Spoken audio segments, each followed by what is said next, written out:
অনেক বড় দেশ ভারত বিশাল জনগোষ্ঠীর সামরিক শক্তিতেও খুবই উঁচু লেভেলে আছে। মেশিনারিজও ভারত অনেক দূর, কিন্তু কৌশলগতভাবে জনগণ 6-1 পাকিস্তানে, মেশিনারিজ 4-1 পাকিস্তানে, পরমাণু শক্তিতে কাছাকাছি লেভেলে। তারপরেও পাকিস্তানের বিরুদ্ধে যে কোনো সিদ্ধান্ত ভারত নিতে গেলে হাজারবার ভাবে। এটার কারণ কি জানেন? কারণ ভারতের ব্যবসা বাণিজ্য, ইকোনমি, জিওপলিটিক্স যাই বলেন, সকল কিছু মিলিয়ে পাকিস্তানের সাথে অনেক কিছুতে তারা যদি কোনো সিদ্ধান্ত নিতে যায় হিতে বিপরীত হয়ে যায়।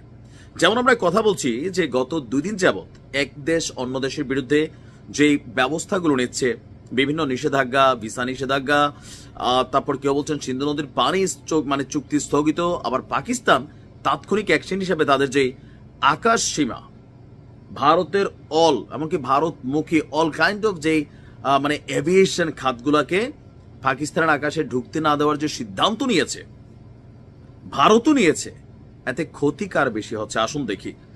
পাকিস্তান সিভিল অ্যাভিয়েশন অথরিটির জারি করা একটি নোটিশ অনুসারে পরবর্তী নির্দেশ না দেওয়া পর্যন্ত দেশটির আকাশ সীমা ভারতীয় নিবন্ধিত বেসামরিক এবং সামরিক বিমানের জন্য খোলা থাকবে না।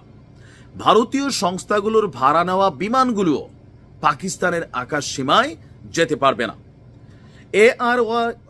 ARY নিউজের প্রতিবেদন অনুসারে পাকিস্তানি আকাশ সীমা বন্ধের ফলে মিলিয়ন মিলিয়ন ডলার ক্ষতির মুখে পড়ে যাচ্ছে আপনার ভারত। কিভাবে? এই আকাশ সীমা বন্ধ করে দেওয়ার ফলে আপনার ভারতীয় বিমানগুলোকে অতিরিক্ত 2 ঘন্টা পথ ঘুরে চলতে হবে। একই সঙ্গে প্রতিদিন ভারতীয় বিমান সংস্থাগুলো এভাবে চললে প্রায় মিলিয়ন মিলিয়ন ডলার ক্ষতিতে পড়বে।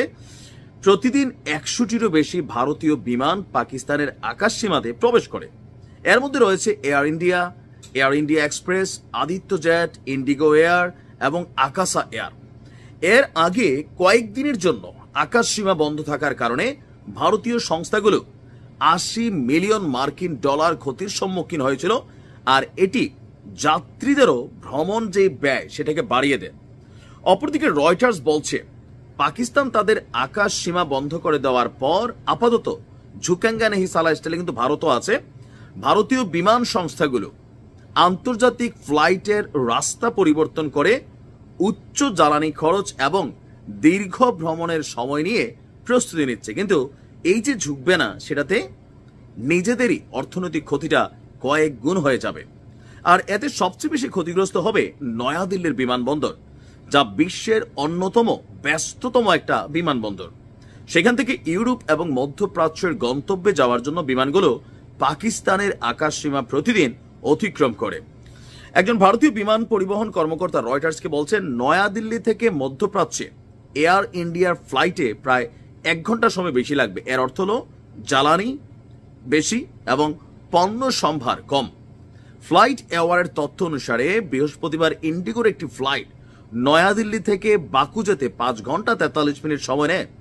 এটিকে দক্ষিণ পশ্চিমের গুজরাট রাজ্য এবং তার উপর আরব সাগরের উপর দিয়ে যেতে হয়েছিল। তারপর ইরানের উপর দিয়ে আজারবাইজানেও যেতে হয়েছে, যাতে খরচ অনেক গুণ বেড়ে গেছে। তো ভারত এবং পাকিস্তানের এই যে কি বলা হয় যে নিষেধাজ্ঞা খেলা, চুক্তি স্থগিতের খেলা, এই খেলার প্রথম ধাক্কাটা ভারতের উপর দিয়ে যাচ্ছে। তবে সিন্ধু পানির যে চুক্তি সেটার ধাক্কা পাকিস্তানের উপর আসবে, কিন্তু পাকিস্তান বলছে প্রয়োজনে পারমাণবিক মাইরা বাতটাত গুড়াই দিবে। আসলে মারবে তো যদি মারে ভারত কি চুপ থাকবে? এখানে কেউই চুপ থাকবে না। তবে যতদূর শুনছি ইরান এই বিষয়টা নিয়ে মধ্যস্থতা করার জন্য একটা প্রস্তুতি নিচ্ছে। হোপসো কাজে দিবে পরিকল্পনাটা। দেখা যাক কি হয়। ভালো থাকুন।